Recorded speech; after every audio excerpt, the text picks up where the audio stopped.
What's up? Russillo Show, ESPN Radio. We will get to the football. We will get to Will Kane being my co-host today. But first, I need to address something, and we're going to spend a few minutes on that because that's probably the most important thing, even though I want to talk football too. But one of the things I pride myself on the show and everything we try to do here is cut through all of the nonsense and tell the truth and be genuine, and that's what I need to do. And this is something I'd never want to have to do on a radio show, but I'm doing it now. Last week I was suspended, and I was suspended because 2 weeks ago, the vacation that I spent all this time talking about, going out to Montana, and that part was great, and then getting to Jackson Hole, I got arrested the first night I was in Jackson Hole. I got arrested because I went out that night, I drank too much, and I went to the wrong hotel room, and that's how I ended up getting into trouble. And when you wake up and the jail's like, "Who are you?" I'm like, "I'm Ryan." And they go, "This is all over the place and you're getting destroyed. Just want to give you a heads up." And I was like, "Okay, thank you."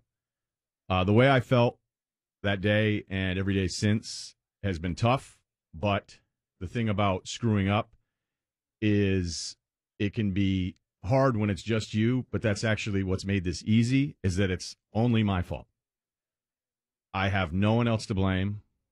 I don't have anything like people say, "Oh, wrong place, wrong time." Well, I guess you could say that, but that was my fault. My friends or this guy or that guy, wrong group of guys, wasn't me. It's all on me. There is no one else. I could go through a timeline of events that if this happens, maybe this whole big thing doesn't happen, but then it's going to sound like I'm making excuses and that I don't get it. And trust me, I get it.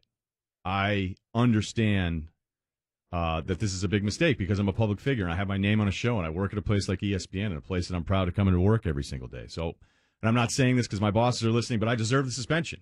I embarrassed you guys, I embarrassed myself, and I feel so bad about the people here as it works as an on-air person where you are, there are people here that love me, and there are people that are like, maybe I'm not sure about that guy. I'm not sure that I get it. And I think all the people that have been arguing for me and me feeling like the underdog and finally getting my name and all these things that have happened in the last 12 years here, I don't want those people in the room that have been fighting for me to give up on me or to feel like because I have let them down. So I'm sorry to them. I'm sorry to my family that's been asked about this nonstop, and I'm sorry to my friends. And even though I make a ton of jokes about not having any friends, I've heard from so many of you guys after the fact. It meant a ton and helped me because I was super depressed, especially that first week.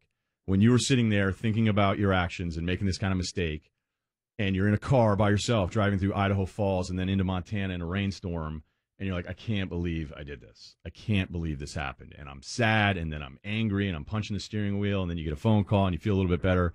And so, as I said, I joke about not having friends. Obviously, I have a lot. Maybe I should actually pick one of those next time I go on vacation.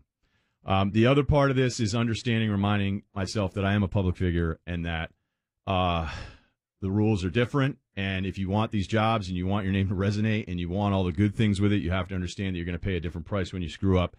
And I've definitely paid that price. Some of the headlines, it was tough, a little sensationalized. But at the same time, like, I'm the one that put myself in that situation to go to sleep in another room and have all this happen. So, again, I'm sorry to everybody. I understand it's serious. But as one friend who talked to me about it said, "Hey, line in the sand, step over it, know it's there, and move on." That's what I plan on doing, even though I know for years I'm going to have to own this and wear it, because if I say Flacco's having a hard time finding his receivers, you're going to say 3 years from now, just like you in hotel rooms. So that's the price that I pay as a public figure. I understand it, but again, I'm sorry. And let's talk some football and get to Will Kane. So again, let's start the show over.